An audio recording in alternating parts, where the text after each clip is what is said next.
Pay close attention.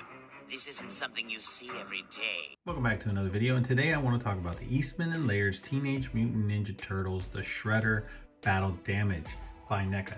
Now, here he is, and yes, wow. Now, I didn't get the first Shredder that came out. I didn't pick him up.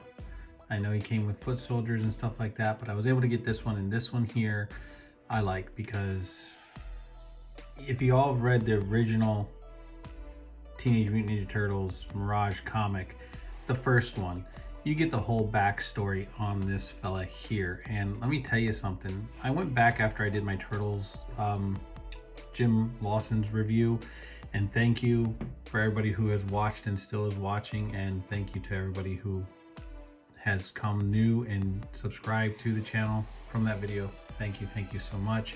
I appreciate it. But with that being said, let me get back to talking about this guy here. I went back and did a little bit of research because of the simple fact there was a few things that I couldn't remember because, let's face it, I haven't read those comics in years. So I dug them out, I found them, and I started reading the comic, and wow, there was a whole lot of stuff I forgot. So when it comes to doing the video for the Shredder here, yeah, there's a whole lot of cool stuff that for the history of this guy. And first off, the story starts off with his brother Oroku Nagi. He is the original rival for Amato Yoshi, and his brother, well, of course they competed in everything, but yet his brother Oroku Nagi was in love with Tenshin and tried to force her to love him. When she refused, he beat her. Amato Yoshi shows up and beats him pretty much to death. Now, they don't really kind of show that in the comic. They just kind of leave that to your imagination on what happens. But then, because Amato Yoshi has committed such a act that while Oroku Saki and his family are mourning his brother's death, Amato Yoshi flees with Tenshin to New York. Well, he vows revenge. He trains the Foot Clan, molds him into the soldiers that they want. He comes to New York after he tracks them down. He raises the New York Foot. All sorts of crazy things with Shredder, man. Drugs, guns, you name it. Becoming an assassin, assassinating people, all sorts of cool stuff with this guy. Now, is he a victim? You could say that. Is he bent on revenge? Absolutely. So as he finds them, Oroku Saki then introduces himself as the Shredder, kills Amato Yoshi and Tenshin, and his pet rat Splinter is left. This is just a little bit of knowledge if everybody's forgotten or has not read the comic. You should try to find it and read it. You probably can get the graphic novels at comic book store still to this day. But anyway, leading up to this here, as far as when Splinter sends Raphael to send him a message, he shows up with I think it was like 11 foot soldiers on this rooftop. They get into this huge battle. The Turtles dispatch the foot soldiers really quick. They fight Shredder. They can't take him on one-on-one, so they kind of fight him from afar, gang up on him, beat the ever-loving snot out of the Shredder, and this is what we get right here. So taking a look at this guy, and you can see where he has been cut across the chest by the katanas and then on the leg. Yeah, but I mean, look at the cell shading on this guy. The fact that all you see are the little whites of his eyes like you did when it was drawn in the comics, beautifully done. His Kabuto is very well done. I love the fact that they have all the little scratches in it. You can see the little metal hinges on this part right here. I mean, awesome. Then you have all of his blades on his shoulders, his arms, and then on his hands, and of course his gi, very nicely done, which is a blue. I mean, originally they were black and white, but then it went to a blue. Then of course it changed to a purple for in the movie, right? So I mean, Shredder was not a chump whatsoever as they make him look in the cartoon. But he was he was definitely a force to be reckoned with. And then you get down to his boots and look at this shading. I mean, beautiful. All this stuff is just gorgeous. He is a gorgeous looking figure. Now, as far as his articulation, I'm just gonna roll right into it. I mean, he has some great head tilt. His head can turn side to side. He can look up and he can look down. And I mean, that's great range considering that this part right here does get in the way, but that's a great range for being able to look up. I mean, that's just absolutely awesome.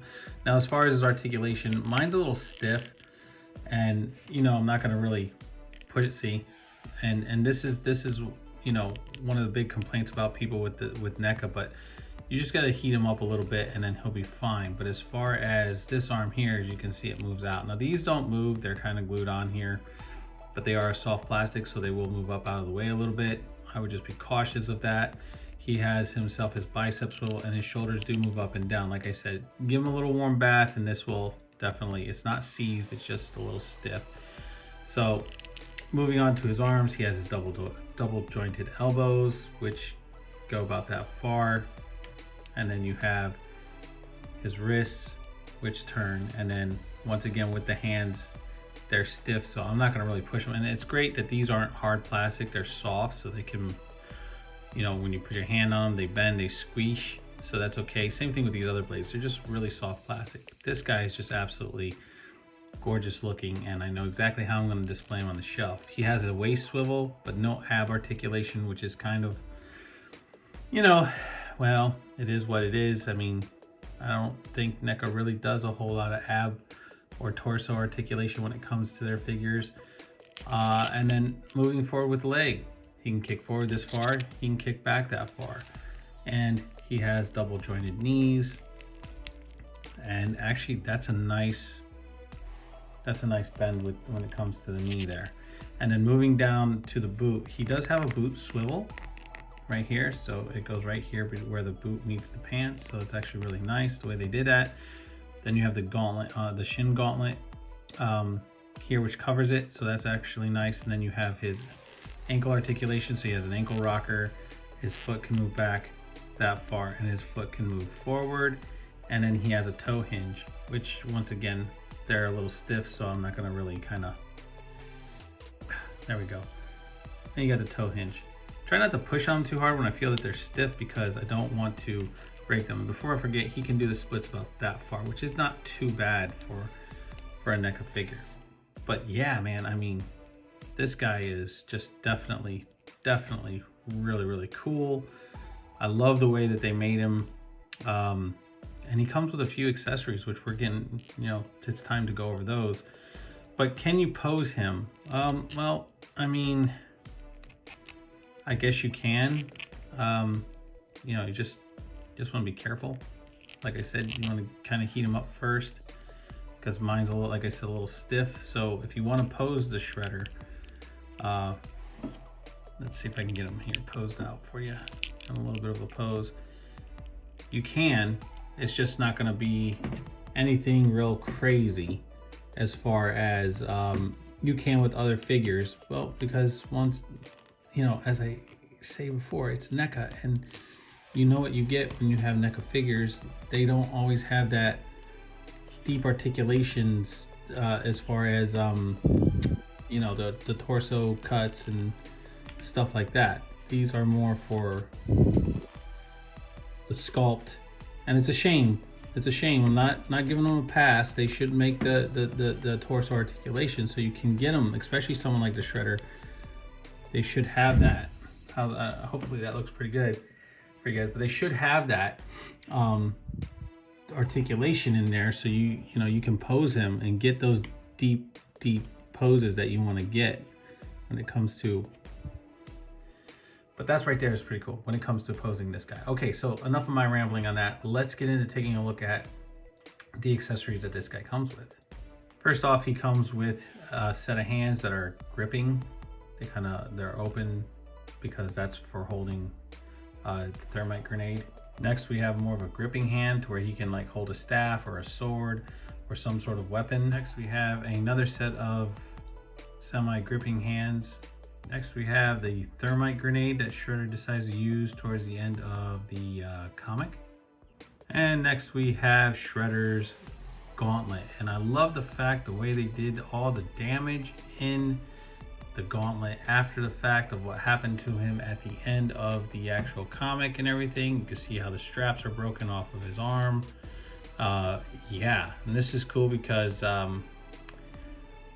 I'll go over this a little bit when I get to the end of the video exactly to tell a little bit more on what happened. But yeah, this is, I love the fact the way they did all the damage, the fact that you got the dents, the scrapes, the scratches, the dings, the fact that not everything is just pristine the way it was when he first started the battle, and even after the battle, it's just, I mean, one of the blades is broken off. I mean, that is just awesome. All right, so before I get into doing some comparisons and showing how he compares to some of the other things that I have out, I just want to show off a couple things. So real quick, with Shredder and all his battle damage and everything that he has taken, he also comes with an alternate head. So you just kind of grab him and try to do this on camera and just pop it out. The whole thing comes off on the peg just like that, neck and everything. And then you take his alternate head and just take it and just plug it right in. And now look at that. Now you have the fact of Shredder without his mask on, bleeding from his head, his face. He's got cuts on his face. He's all messed up. He's got that look on his face of, you know, I can't believe I've been defeated. He's enraged, just angry. Yes, yes indeed. And yeah, I mean, and that's exactly what happened to the Shredder, you know. And unfortunately, is this guy a victim of what has happened to him in his life, and is the fact that he took his revenge just too far and couldn't handle what he had been seeking his whole life, the revenge for his brother's death. I think he was a victim of his own clan, in my opinion, and he just took it from there because he didn't know no better. He was a little kid when it all happened. So anyway, before I get into comparisons, I just want to talk about the thermite grenade, which he uses at the end of the comic when Leonardo hands him a sword and tells him, okay, you're defeated, now you have to perform seppuku. And the Shredder says, oh no, no, no, no, I'm gonna blow us all up. And he pulls out this thermite grenade to blow them all up, including, you know, the rooftop, them, everything. It didn't matter. He didn't care, because if he was gonna die, he's gonna take them with him. And I mean, they just did a beautiful job on this. But before I digress, yeah, Donatello hits him in the face with his staff, knocking him off the building, and bye-bye Shredder. And then at the end of the comic, you have all four of them going down there, checking to make sure that the Shredder has been completely defeated and is dead. And yes, he is, at least so you think. They pick up his gauntlet. I can't remember if it was Mikey or Raph. I think it was Mikey that picks up his gauntlet. Maybe it was Donatello. I forget now. And I just read this stupid thing too. I shouldn't say that, not stupid thing, but I just read it too. I feel stupid because I don't remember. And yeah, so, and then they throw it over his shoulder and they're like, yeah, whatever. And that's pretty much on how it is. But the Shredder does come back, and you know, the picture that you see in the Lawson's review, the Jim Lawson's Turtles review that I did, where they're standing there and they're burning Shredder's body on a pyre, that's after they come back and Leonardo decapitates the Shredder after he finds out that these mystic worms had been, you know, they had ate at his body after the battle that they had and took over Shredder. And so yeah, it was Orokusaki, but he was infested with these mystic worms, and that's what brought him back. And so when Leonardo decapitated him, they burned his body, but his head fell in the water. Then it was eaten by a shark, and then that shark turned into something crazy, and you know, and then the story goes on from there. But you know, you guys get a chance to just really cool story. Enough of my history lesson here with with this, so I do apologize, but I just think it's really cool that they made the actual comic Shredder, Battle Damage, and they brought him out. And now we have them to put on our shelves with our turtles. You know, not just the Mirage turtles, but you could put them with any set of turtles that you wish. And that's the cool thing about it. But I'm going to put them with my Mirage turtles because, of course, that's who he went up. That's the set of turtles he went up against, and that's, you know, was his defeat. And Splinter and him, they did not battle ever. But anyway, it was cool the way, you know, Playmates had changed the storyline for kids, and it's cool the way they did the movie. They kept it kind of sort of real to the original comic, and then they brought it back, and so on and so forth. So really cool stuff. So anyway, let's get into taking a look at how he compares to some of these other figures that I have out, and then let's end this review. Here's how Shredder compares to Eastman and Laird's Teenage Mutant Ninja Turtles Jim Lawson's 4-pack version. And here's how Shredder compares to the Mirage comic version of the Teenage Mutant Ninja Turtles, which these are the guys that originally whooped his ass in that original comic. But here's how he compares to them. As you can see, he's a lot taller than the Turtles are, but yet, yeah, I mean, don't get me wrong, Oroku Saki is not a pushover, and he wasn't a pushover in the comic. He was a force to be reckoned with, but the boys got it together and they figured out how to take him down, and they did. But these are my bootleg versions. I do have the original versions of these guys. They're just put away. But these guys I had out, so I wanted to bring them out for this review to show them off because I didn't have them out when I did the Lawson's review. So that's why here they are. So anyway, that's how Shredder compares to these guys. All right, guys, so I hope you enjoyed this review on the Eastman and Laird's Teenage Mutant Ninja Turtles Battle Damage Shredder. I really hope that anybody who has not read the comics or had the chance to in their life find them somewhere, doesn't matter how, and read them. It's a great story. I cannot say it enough. But hopefully I gave you some insight to how this character came to be and how, you know, some of the history of the Turtles originally was, you know, when they first started out. And I hope you enjoyed this video. Yes, I really do. Yeah, guys, I thank you. Thank you so much for taking the time out to watch the NECA 4-pack version of the Lawson. I can't even say it. I'm sorry. Let me try that again. I'm glad you guys took the time to watch the review on the Teenage Mutant Ninja Turtles Lawson's 4-pack. I appreciate all the love you guys have shown, and I appreciate everybody new that has subscribed to this channel, plus everybody who has stayed and has left as well. Thank you for taking the time out for checking out this channel. Thank you. And yeah, I mean, please guys, like, subscribe, share, leave a comment down below, and hit that notification bell so you never miss out on anything new that I'm putting up. And I'll catch you on the flippity flip.